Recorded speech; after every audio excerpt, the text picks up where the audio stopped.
नमस्कार, आप देख रहे हैं भारत न्यूज टीवी खबरों की पड़ताल। मैं हूं आपके साथ में जितेंद्र। आइए नजर डालते हैं कुछ खास खबरों पर। नमस्कार, आप देख रहे हैं भारत न्यूज़ टीवी। समर्थन मूल्य पर होने वाली चना एवं मसूर की खरीदी की जा रही है। वहीं जहां किसानों को एसएमएस मिलने के बाद अपने खून पसीने से सींची गई फसल को लेकर मंडी पहुंच रहे हैं, लेकिन सरकार के मापदंडों के अनुसार चने में 0% तेवड़ा होना निश्चित किया गया है। यदि चने के साथ कुछ भी दाने तेवड़े में पाए जाते हैं तो वह सरकार के मानकों के हिसाब से सही नहीं है, जिससे किसानों में आक्रोश देखा जा रहा है। जी हाँ, जहां उनके चने की खरीदी ना होने के कारण दिन भर अधिकारियों से गुहार लगाते हुआ दिन भर प्रतीक्षा करता है एक किसान। वहीं शाम को अपने अनाज को लेकर वापस घर लौट रहा है मंडी से। ये थी भारत न्यूज़ टीवी की खास रिपोर्ट। आप देखते रहिए भारत न्यूज़ टीवी।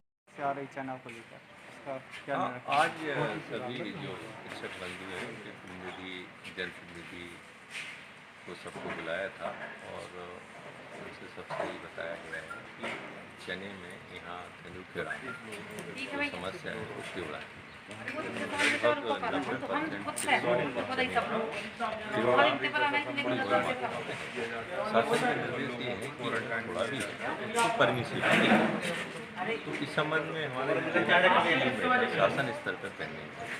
पिछले वर्ष की भांति जैसे 2% परमिसिव, तो कलेक्टर साहब ने भी शासन को लिखा है कि 2% जैसा पिछले सालों में था उसको परमिसिव किया जाए ताकि ये किसानों में पेंडिंग हो रहे हैं वो ना हो और इनकी समस्या का निदान हो सके। मामला शासन स्तर पर पेंडिंग है, 1-2 दिन में इसका निदान हो जाएगा। तब तक फिलहाल जिनके चनों में तेवड़ा है वो भी ना लाएं ताकि यहाँ भी उनको परेशान होना पड़ेगी क्योंकि लाएंगे ये किसानों को समझाइश देने के लिए आज ये मीटिंग बुलाएंगे। किसानों को बताएं फिलहाल अभी ना लाएं और जैसे ही ये मैटर सॉल्व हो जाए अनाज की जो खरीदी हो रही है उसमें क्या समस्या आ रही है किसानों? किसान अपना अनाज लेकर मंडी में आता है, यहाँ सर्वेयर उस फसल को देख के बोलते हैं कि इसमें तेवड़ा है। अब किसान अपने उसको मिलाता तो है नहीं है, खेत में उगा है।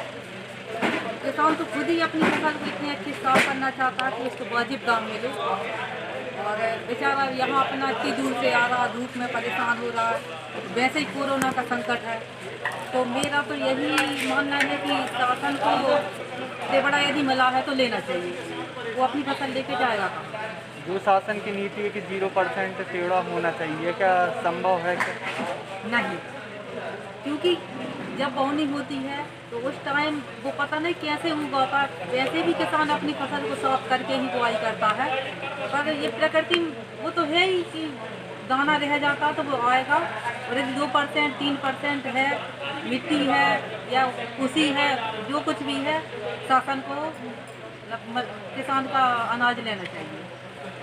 आज जो भाजपा का प्रतिनिधिमंडल मंडी परिसर में यहाँ उपस्थित हुआ था, इसका क्या उद्देश्य था? आज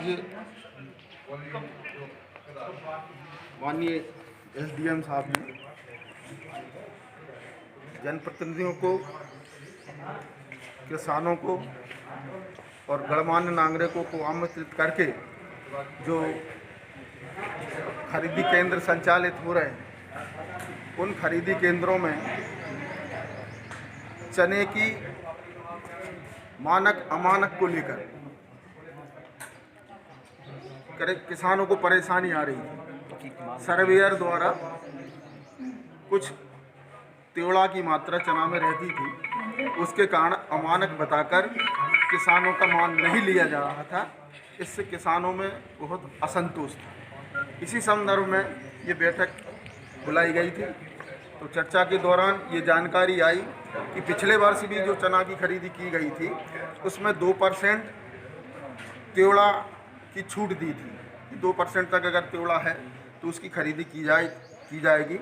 तो माननीय कलेक्टर महोदय द्वारा भी हमारे किसान कल्याण बोर्ड के लिए पत्र लिखकर अवगत कराया है कि जो व्यवस्था पिछली साल थी 2% की, कि 2% तक चने में तेवड़ा अगर है तो उसको खरीदा जाएगा, ये पत्र दिया है। और 2-4 दिन में सरकार द्वारा उसकी स्वीकृति भी मिल जाएगी, जिससे अमानक बताकर जो चना नहीं खरीदे जा रहे थे और किसानों को बहुत बड़ी परेशानी का सामना करना पड़ रहा है, उससे एक निजात मिलेगी और किसान अपनी फसल को उचित मूल्य में यहाँ बेच। सैंपल के नाम पे कितना लेते हो? सैंपल बस इतना ही ले रहे हैं। इतना ही लेते हो? तो सोसाइटी भी लेती है और तुम भी लेते हो? नहीं सर, ये तो मेरा सैंपल है। आप क्या करते हो फिर इसका? मैं सर इसको जाते समय इसमें सोसाइटी में अपना लेटर बना के दे दूंगा कि मेरे द्वारा। अरे यार थोड़ा सहयोग तो किया करो यार। बाकी खबरों के लिए देखते रहिए भारत न्यूज़ टीवी, खबरों की पड़ताल।